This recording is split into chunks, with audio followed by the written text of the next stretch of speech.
दश्त जुनून के मोअज़्ज़ज़ नाज़रीन इकराम अस्सलाम वालेकुम। चंद ऐसे सबब जो नेल्सन मंडेला की ज़िंदगी से सीखे जा सकते हैं इनकी अमली ज़िंदगी में भी मौजूद हैं। तहकीक बताती है कि ज़्यादती पर दूसरों को माफ़ करने वाले लंबी ज़िंदगी पाते हैं।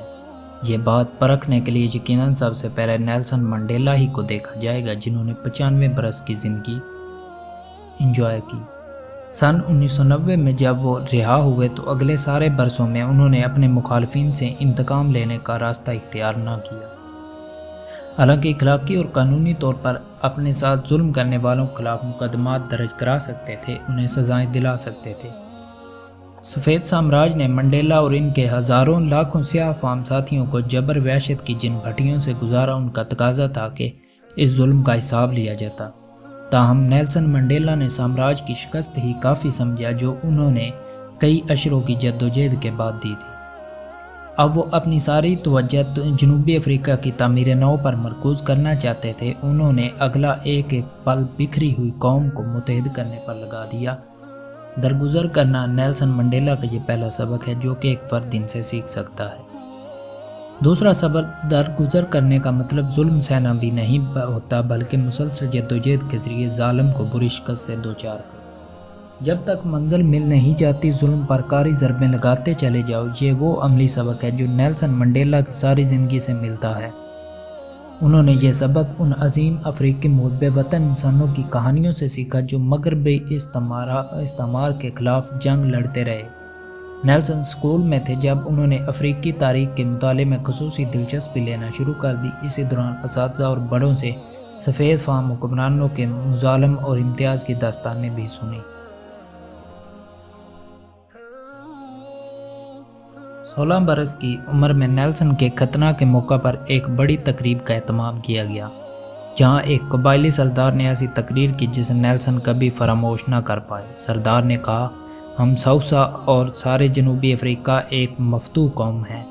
हम अपने ही मुल्क में गुलाम हैं, हम अपनी ही ज़मीन पर मज़ारे हैं। हमारे पास कोई कुव्वत, कोई ताकत नहीं। अपनी जन्मभूमि में हमें अपनी किस्मत पर कोई इख्तियार नहीं।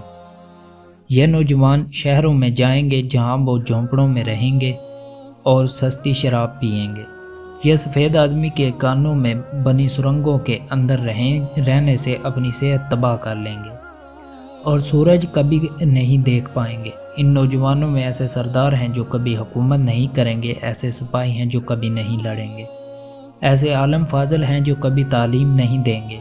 इन नौजवानों की फितरी सलाहियतें इसलिए रायगां जाती हैं कि हम इन्हें सबसे बड़ा तोहफ़ा नहीं देते, और ये तोहफ़ा है आज़ादी और हुर्रियत का। सौसा कौम के फूल मर रहे हैं। कबायली सरदार नौजवानों की बगावत का बीज बो रहा था। नेल्सन ने इस बीज को लंबे अरसे के लिए ज़हन की ज़मीन में पड़ा रहने दिया, जो बेलाका ज़मीन का सीना फाड़ कर कोंपल की सूरत में बाहर निकला, पौधे की सूरत इख्तियार की और फिर एक मजबूत दरख्त बन गया।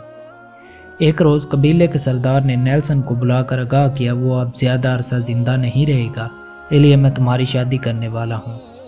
नेल्सन ने इस बात पर इनकार कर दिया और इनकार की सूरत में वो कबीले से भाग गया। बाद अज़ां उन्हें एक मुलाजमत करते हुए एक कम्युनिस्ट से उठना बैठना हो गया। कम्युनिज़म से इस कदर मुतासर भी हुए, लेकिन कम्युनिस्ट पार्टी में शामिल ना हुए क्योंकि उन्हें कानूनी फर्म के मालिक ने किसी भी सियासी जमात का हिस्सा बनने से रोक दिया था। इस दौरान अलेक्जेंड्रा नाम के एक नवाई इलाके में रहना पड़ा जो सिर्फ स्याह फार्मों के लिए कायम किया गया था। जहाँ एक जहन्नम ज़ार था, जहाँ के बासियों की ज़िंदगी में कोई सहूलत नहीं थी, बस मसाइल ही मसाइल थे। नेल्सन की माली हालत खतरनाक हद तक खराब थी। लॉ फर्म से 2 पाउंड महाना मिलते थे। 1 पाउंड खुराक पर खर्च हो जाता, जबकि बाकी में से 13 शिलिंग और 4 पेंस कमरे के किराए में उठ जाते थे। यूनिवर्सिटी ऑफ साउथ अफ्रीका से ग्रेजुएशन की क्लासेस में दाखिला लिया हुआ था, इसकी फ़ीस भी अदा करना होती थी। यहाँ आने के लिए सस्ता तरीन ज़रिया अफ्रीकियों के मखसूस एक बस थी। नेल्सन को कई रोज़ तक बस का किराया बचाने के लिए सुबह शाम 6 मील पैदल चलना पड़ता था। कई रोज़ चंद लुकमे खुराक के सिवा कुछ खाने की इस्तात न होती। पहनने के लिए कपड़े भी कम थे। एक गोरे ने अपना पुराना सूट दिया जिसे रफू कर करके 5 साल तक रोज़ाना पहनना पड़ता। बिलाकर वो भी पैबंदों से भर गया। एक रोज़ एक साफ सुथरा शख्स बेध्यानी से नेल्सन के साथ बस में बैठ गया। जब अचानक इसकी हालत पर नज़र पड़ी तो फौरन दूर होकर बैठ गया। उसे डर था कि नेल्सन की पुरानी जैकेट इसके कोट को दागदार कर देगी। साफ सुथरे शख्स की यह मामूली सी हरकत नेल्सन के लिए सख्त तकलीफदेह साबित हुई। उन्हीं दिनों ग्रेजुएशन का ली सनद मिलने की तकरीब में उधार का सूट लेकर शिरकत की। बाद अज़ां एक दूसरी यूनिवर्सिटी में वकालत की सनद लेने के लिए दाखिला ले लिया। नेल्सन फैकल्टी में वाहिद स्याह फाम था। इन्हीं दिनों नेल्सन ने अफ्रीकी नेशनल कांग्रेस के जलसों में शिरकत करना शुरू कर दी, क्योंकि मंडेला पर पूरी तरह वाज़ेह हो गया कि सफ़ेद फाम स्याह फामों को काफिर समझते हैं। इस दौरान मंडेला और कुछ दीगर नौजवान इस नतीजे पर पहुंचे कि अफ्रीकन नेशनल कांग्रेस का एक यूथ विंग भी होना चाहिए। वो ANC के बड़ों से मिले, उन्हें कायल किया। बिलाकर 1944 में African national Congress youth league कायम हो गई। कम्युनिस्ट भी ANC की तहरीक की हमायत कर रहे थे। उनका अपना एजेंडा था, वो इसे कम्युनिस्ट की तहरीक में बदलना चाहते थे। ताहम मंडेला समेत ANC के तमाम कायदीन ने कम्युनिज्म को वाज़ेह तौर पर मुस्तरद कर दिया। सन 1946 में बहुत से ऐसे वाक़यात पेश आए जिन्होंने नेल्सन मंडेला के सियासी शऊर के इर्तिका और जद्दोजहद आज़ादी में अहम तरीन किरदार अदा किया। एक रैफ के इलाके कमल की हड़ताल थी, जिसमें 70,000 अफ्रीकी कारकुनों ने हिस्सा लिया। हड़ताल की कामयाबी ने नेल्सन मंडेला को बहुत मुतासर किया। रैफ में 4 लाख अफ्रीकी कारकुन काम करते थे। उनमें अक्सर को 2 शिलिंग से ज़्यादा दिहाड़ी नहीं मिलती थी। उनकी यूनियन का मुतालबा था कि कम अज़ कम उजरत 10 शिलिंग रोज़ाना मुकर्रर की जाए। नीज़ खानदान के लिए रिहाइश और 2 हफ्ते की छुट्टी भी दी जाए। ताहम ये मुतालबात नज़रअंदाज कर दिए गए। मुल्क की तारीख का मुनफरिद वाक़या था कि 70,000 कारकुन एक हफ्ते तक हड़ताल पर रहे। वो सब एक थे। बेरहमी के साथ इस एहतजाज को कुचलने की कोशिश की गई। लीडर गिरफ्तार किए गए। एक एहतजाजी मार्च भी होना था, लेकिन पुलिस ने वहशियाना तशद्दुद से नाकाम बना दिया, जिसमें 10 कारकुन मारे गए। हिंदुस्तानियों ने भी अपने हकूक़ की खातर सिविल नाफरमानी की एक तहरीक चलाई। इनकी तहरीक इस नोयत का एहतजाज बन गई जैसी यूथ लीग वाले मुद्दत से चाह रहे थे। नेल्सन मंडेला कहा करते थे कि उन्होंने हमें याद दिलाया कि आज़ादी की जद्दोजहद सिर्फ तकरीरें जलसे करने, करारदादें मंजूर करने और वफूद भेजने से इबारत नहीं, बल्कि ये तो सब्र, अज़मा, तंजीम, जंगजुआना, अवामी अमल और सबसे बढ़कर इब्तला और कुर्बानी के लिए तैयार है। 1949 में ANC की क़यादत ने एक गैर रस्मी और तारीखी राह इख्तियार की। इसने खुद को एक खालिस अवामी तंजीम में ढालने की नुमायाँ कोशिश शुरू कर दी। यूथ लीग ने भी प्रोग्राम ऑफ एक्शन वाज़ेह कर लिया, जिसका अहम नुक्ता अवामी बेदारी की मुहिम था। इसके तहत बाइकाट, हड़ताल, कामों पर न जाने, एहतजाजी मुजाहिरों और अवामी एक्शन की दीगर सूरतों पर अमल पैरा करके इसकी अपील की गई। यूथ विंग के प्रोग्राम को ANC के सदर डॉक्टर ज़ुमा की हमायत हासिल नहीं थी। वो इस तरह की सरगर्मियों को किसी भी सूरत में जायज़ नहीं समझते थे। चुनांचे वो पार्टी के अंदर नौजवान तबका की हमायत से महरूम हो गए और उन्हें सदारत से फारग कर दिया गया। नए सदर जेम्स मोरो का सख्त गिर थे। वो सेसोलो के अहम तरीन साथी थे। 1951 में नेल्सन मंडेला को यूथ लीग का सदर मुंतखब कर लिया गया। 1953 में उन्होंने ANC के मुस्तकबिल के खुफिया ऑपरेशन की मनसूबाबंदी की। इसे एम प्लान कहा जाता है। इसका तसव्वुर यह था कि एक ऐसी तंजीमी मशीनरी कायम की जाए जो ANC को आला तरीन सतह पर ऐसे फैसले करने का मौका फराहम करे जो इजलास बुलाए बगैर पूरी तंजीम तक तेज़ी से पहुँचाए जा सकें। एम प्लान की रूह से तंजीम नए अरकान भर्ती कर सकती थी, मुकामी और कौमी मसाइल पर राय दे सकती थी और अरकान ज़ेर ज़मीन क़यादत के माबैन बाकायदा राब्ता बरकरार रख सकती थी।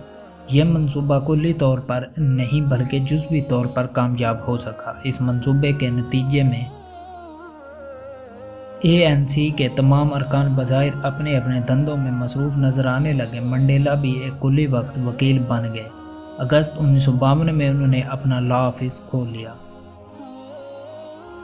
जब वो बड़ा होता है तो सिर्फ अफ्रीकियों के लिए मखसूस काम कर सकता है, सिर्फ अफ्रीकियों के लिए टाउनशिप में मकान किराए पर ले सकता है, सिर्फ अफ्रीकियों के लिए रेलगाड़ी में सवार हो सकता है और इसे दिन या रात के किसी वक्त भी रोका जा सकता है और पास दिखाने का हुक्म दिया जा सकता है। جس کے بغیر اسے گرفتار کر کے جیل میں ڈالا جا سکتا ہے۔ نسل پرستانہ قوانین و ضوابط اس کی زندگی کا احاطہ کرتے ہیں جو اس کی افزائش کو روک دیتے ہیں، اس کی صلاحیتوں کو زنگ لگاتے ہیں اور اس کی زندگی کو کاستیاناس کرتے ہیں۔ یہ تھی حقیقت جو ہزاروں طریقوں سے اس کی زندگی پر اثر انداز ہوئی تھی۔ نیلسن نے اپنی آپ بیتی میں لکھا، مجھے کوئی اشارہ غائب بھی نہیں ہوا تھا، بلکہ ہزار سسکیوں، ہزار ہاتھوں اور ہزار یاد نہ رہنے والے لمحات نے مل جل کر میرے اندر ایک غصہ، ایک بغاوت اور اس نظام کے خلاف لڑنے کی خواہش پیدا کر دی تھی جس نے میری قوم کو غلام بنا رکھا تھا۔ نیلسن منڈیلا جدوجہد آزادی کے دوران کسی بھی مرحلے پر نرم حکمت عملی کے اختیار کرنے کے قائل نہیں رہے۔ وہ بار بار اپنے ساتھی قائدین کو قائل کرتے رہتے کہ ٹھنڈی مزاحمت کا دور ختم ہو گیا ہے، عدم تشدد اب بیکار شے ہے اور اس سے گوری اقلیت کا تختہ نہیں الٹا جا سکتا جو ہر قیمت پر اقتدار اپنے پاس رکھنے پر تلی ہوئی ہے۔ آخر میں تشدد ہی واحد ہتھیار ہے جو نسلی امتیاز کا خاتمہ کرے گا اور مستقبل قریب میں یہ ہتھیار استعمال کرنے کے لیے ہمیں تیار رہنا چاہیے۔ اس دوران منڈیلا اور اویلین کی شادی کمزور پڑنے لگی۔ اس میں منڈیلا کی سیاسی اور ان کی اہلیہ کی پیشورانہ مصروفیات آڑے آئیں۔ ایلبن جنرل نرسنگ میں اپنے 4 سالہ سرٹیفکیٹ کو اپ گریڈ کرنے میں جت گئی۔ اس نے ڈربن میں کنگ ایڈورڈ ہفتم ہسپتال میں مڈ وائفری کورس میں داخلہ لے لیا، جس کے باعث اسے کئی ماہ تک گھر سے باہر رہنا پڑا۔ ساتھ ہی وہ عیسائی مشنری سرگرمیوں میں مزید شامل ہو گئی۔ اب وہ کل وقتی مبلغہ تھی اور منڈیلا کو سیاست چھوڑ کر خدا سے تعلق مضبوط کرنے کے مشورے دیتی تھی۔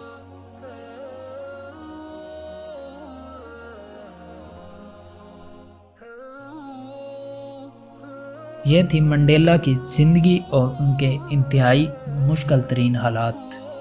اب زندگی اموخی کیزونی کے نام کے اس قصبے میں گزرنے لگی تھی جسے علاقے کا ایک شہر قرار دیا جاتا تھا۔ یہاں رہ کر اسکول کی تعلیم بھی شروع ہو گئی۔ آنے والے برسوں میں نیلسن کو ایک بڑے شہر کے ایک بورڈنگ اسکول میں پڑھنے کے لیے بھیج دیا گیا۔ بعد ازاں مزید تعلیم کے لیے ہیل ٹاؤن میں جانا پڑا۔ ایک سنگ میل فورٹ ہیسر بھی تھا جہاں حصول تعلیم کے دوران نیلسن نے پہلی بار پتلون پہنی تھی اور پہلی بار ٹوتھ برش اور ٹوتھ پیسٹ استعمال کی تھی۔ پہلی بار بہتے پانی والے ٹوائلٹس اور گرم پانی کے شاور سے واسطہ پڑا۔ پہلی بار نہانے کے لیے خوشبودار صابن استعمال کیا۔ پرنسپل کے ساتھ ایک جھگڑے کے نتیجے میں نیلسن کو اموخی خیز وینی واپسی راہ لینی پڑی۔